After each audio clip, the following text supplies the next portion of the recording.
Let's be honest with ourselves. Arsenal are the favourites for the title this season.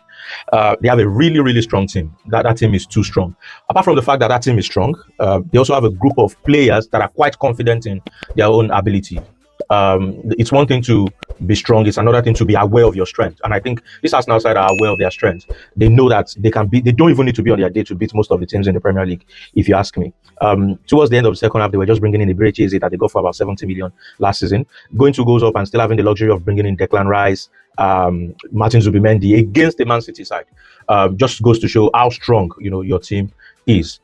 For City, however, there's still a lot of work for Enzo Maresca to do. And I know it's not going to be easy because this is a club that is quite used to doing things the Pep Guardiola way, both on the field and off the field. So it's going to be really difficult. But I want to believe that the City board will give him some time to introduce his own ideas, to allow the players get used to the ideas. It's always difficult to replace managers that have been at the club for a very, very long time.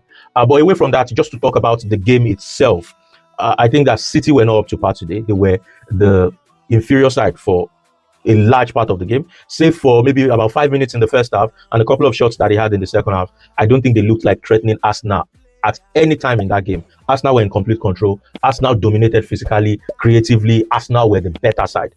I think we need to have a discussion about Phil Foden. I mean, what exactly does he do now? I know, Phil Foden used to be a fantastic player, but these days he looks a shadow of himself. He just runs around the field, really, because I really do not see what he does these days.